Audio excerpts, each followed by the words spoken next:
ચાલો આજે આપણે એક એવા નાસ્તાની વાત કરીએ જે દેખાવમાં તો એકદમ સાદો છે પણ એને પરફેક્ટ બનાવવો એ એક અલગ જ કળા છે.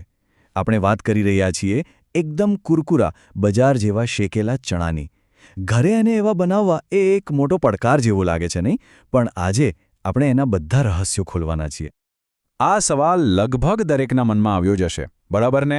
અને આ જ સવાલ આપણા આજના વિશ્લેષણનો મુખ્ય મુદ્દો છે.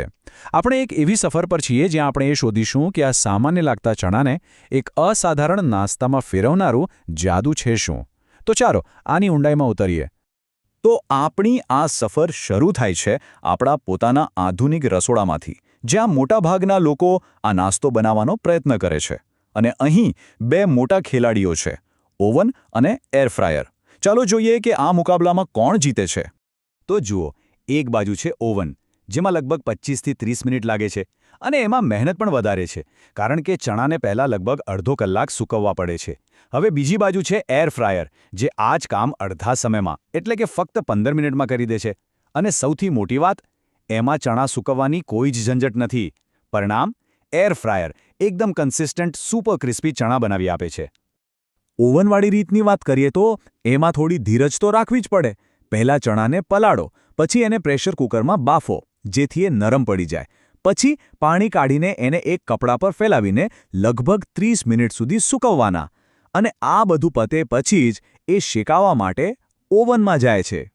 અને હવે આવે છે એર ફ્રાયર, જે ખરેખર એક ગેમ ચેન્જર છે. આ રીત 3 ગણી ઝડપી છે. બસ ડબ્બામાંથી ચણા કાઢો, એને ધોઈ નાખો, તેલ મસાલા લગાવો અને સીધા એર ફ્રાયરમાં. સૂકવવાની કોઈ જ માથાકૂટ નહીં. ફક્ત 15 મિનિટમાં એકદમ કડક અને કુરકુરા ચણા તૈયાર. આ જ સરળતાને કારણે એ આટલું લોકપ્રિય બન્યું છે. ચાલો હવે આધુનિક રસોડામાંથી બહાર નીકળીએ અને સીધા જઈએ દક્ષિણ એશિયાના ધમધમતા બજારોમાં. અહીં એક એવી જૂની પરંપરાગત અને જાણે જાદુઈ રીત છુપાયેલી છે જે વર્ષોથી ચાલી આવે છે. તો બજારવાળાઓનું પહેલું રહસ્ય એ ચણા પોતે જ છે. તેઓ કોઈ પણ ચણા નથી વાપરતા. એ લોકો રાધે ચણા નામની એક ખાસ જાતનો ઉપયોગ કરે છે. આ ચણા સામાન્ય દેશી ચણા કરતાં મોટા અને વધુ ગોળ મટોળ હોય છે. અને એમનો આ ખાસ આકાર જ તેમને શેકાતી વખતે બરાબર ફૂલવામાં એટલે કે પોપ થવામાં મદદ કરે છે. અહીંયા આવે છે એકદમ મજેદાર સ્ટેપ. ચણાને શેકતા પહેલાં એક ખાસ ટ્રીટમેન્ટ આપવામાં આવે છે. પાણી, મીઠું અને સાવ ચપટી હળદરનું એક મિશ્રણ બનાવીને કાચા ચણા પર હલવા હાથે લગાવવામાં આવે છે. આનાથી શું થાય? ચણાની બહારની છાલ થોડી નરમ પડે છે, એમાં સ્વાદ અને રંગ પણ ચડી જાય છે અને શેકાવા માટે તૈયાર થઈ જાય છે. અને આ બધું ફક્ત 10 મિનિટમાં. હવે વાત કરીએ શેકવાના માધ્યમની. અને અહીં કોઈ ઓવન નથી હોતું. એના બદલે એક મોટી લોખંડની કડાઈમાં ખૂબ જ ગરમ કરેલું મીઠું અથવા તો રેતીનો ઉપયોગ થાય છે. આનાથી ચણાને ચારે બાજુથી એકદમ તીવ્ર અને એકસરખી ગરમી મળે છે, જે પરફેક્ટ રોસ્ટિંગ માટે બહુ જરૂરી છે.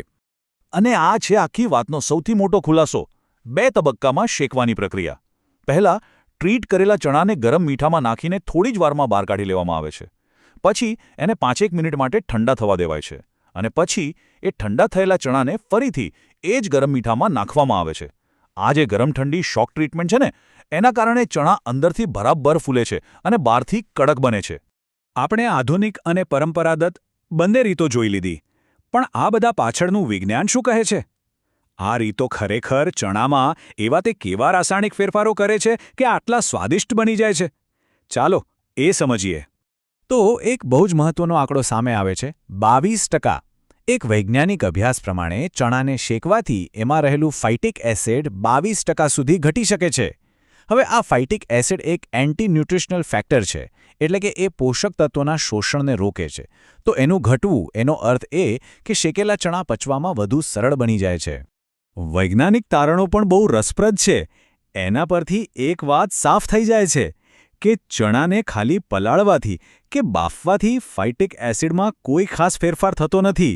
અસલી કમાલ તો ઊંચા તાપમાને શેકવાથી જ થાય છે, જેનાથી એ નોંધપાત્ર રીતે ઘટી જાય છે. અને બીજી બાજુ શેકવાથી કન્ડેન્સ્ડ ટેનિન જેવા કેટલાક ફાયદાકારક સંયોજનો વધી પણ શકે છે. તો આપણા રસોડાથી લઈને બજાર અને લેબ સુધીની આ આખી સફરમાંથી આપણે જે કંઈ પણ શીખ્યા, ચાલો એ બધાને કેટલાક પાક્કા સાર્વત્રિક નિયમોમાં બાંધી લઈએ. આ એવા નિયમો છે જે કોઈપણ રીતથી પરફેક્ટ શેકેલા ચણા બનાવવામાં મદદ કરશે. તો પરફેક્ટ રોસ્ટના 5 સુવર્ણ નિયમો કયા છે? પહેલો, ગરમી એકદમ તીવ્ર અને સૂકી હોવી જોઈએ. બીજો, ચણાનો પ્રકાર સાચો પસંદ કરવો, જેમ કે રાધે ચણા. ત્રીજો, શેકતા પહેલા પેલી ભેજવાળી પ્રી ટ્રીટમેન્ટ કરવી. ચોથો, મસાલા હંમેશા છેલ્લે જ નાખવા, જેથી તે બળી ન જાય.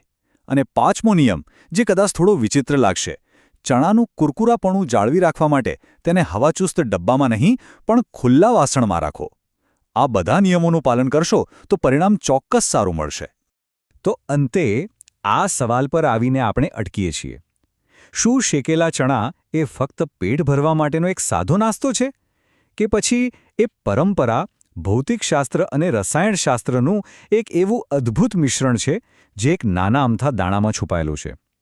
મને ખાતરી છે કે હવે પછી જ્યારે પણ કોઈ શેકેલા ચણા ખાશે ત્યારે તેની પાછળના આ વિજ્ઞાનને ચોક્કસ યાદ કરશે.